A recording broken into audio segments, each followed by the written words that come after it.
pleasure to meet y'all at last, and welcome to the second to last that I'll be doing for this season of films I should have talked about years ago with the one and only Mr. Peabody and Sherman, the 2014 release made by DreamWorks. I've talked about the likes of the Shrek films, as well as Turbo more recently, but now let's get to another hit that they've made. Here we go with Mr. Peabody and Sherman. Basically, the most brilliant genius ever. A talking dog who actually adopts a child found on the streets. Together they actually go and create some unique adventures together. The fields of science to the many wonders of history. By using a specialized time machine that Peabody himself built called the Wayback, spelled W-A-B-A-C by the way, they're actually able to visit various different points in history, including the Egyptian times, as well as the time, two of which, that Leonardo da Vinci was creating the one and only Mona Lisa, and many other unique points in history. Even the infamous Battle of the Romans. So, they've definitely had a nice interpretation of history, all pointed out here in this film, but here's the real big story here that you probably would like to hear about. Mr. Peabody sends Sherman off to school, but one day he is in fact pestered by other students. Most notably, a fellow classmate named Penny, whom is somewhat jealous of Sherman's affiliation with the greatest known brains in the whole entire world, and possibly in history as well. It gets to a point where Sherman gets really angry with her and actually attacks her, but not like how you'd normally think. No. It's done with a single bite to Penny's arm. Her parents are infuriated by this.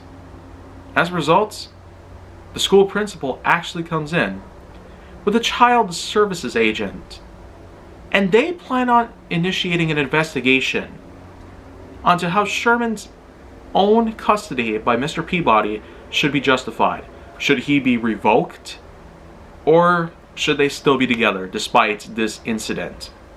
It all comes down to the fact that Penny's own parents are invited to Mr. Peabody's own home, and after a lot of things happen here and there, it eventually comes down to Sherman wanting to try and impress Penny by taking her down to the secret lab, the resting place of the Wayback.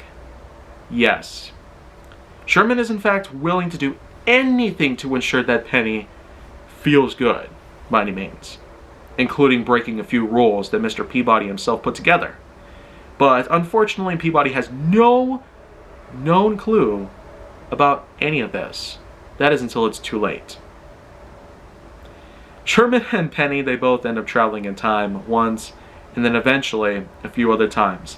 They're basically thrown into different time zones, different time periods, different points in history, including many of the ones I've mentioned earlier, and it eventually goes down to the point where a massive hole in the space-time continuum happens.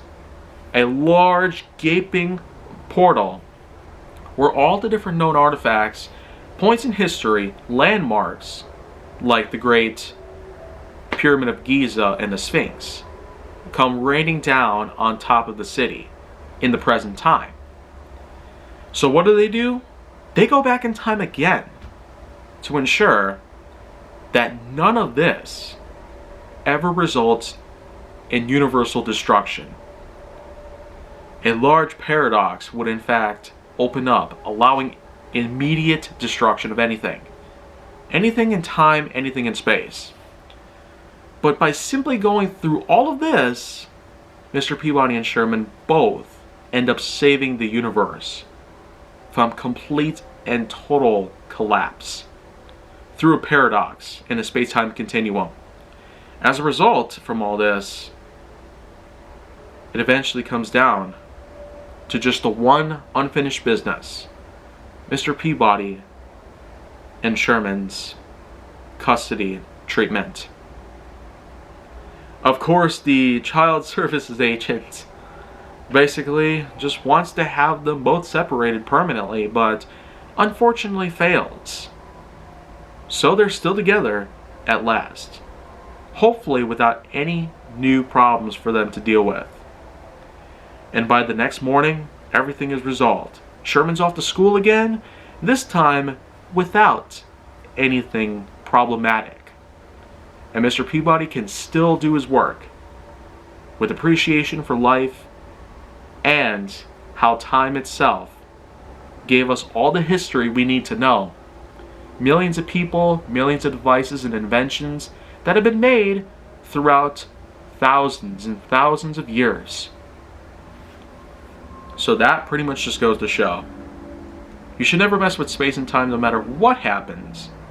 And the thing is, 2014 was a huge year for a number of things. Of course, I've talked about other 2014 films like Big Hero 6, Unbroken, and I've even gotten to talk a bit about what was at the time. Wow.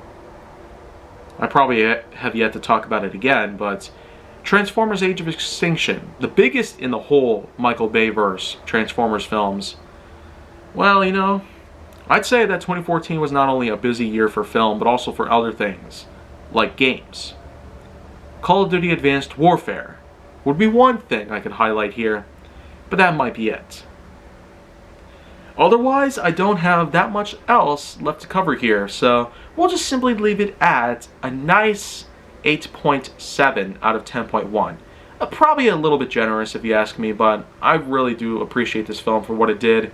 It has a nice cast, and I feel like the writers and directors knew what they were doing here, much like how they were doing with other DreamWorks films, like Turbo and B-Movie, which I might want to talk about again some other time. So if you want to see more go down on my channel, then make sure you stay tuned for the final episode.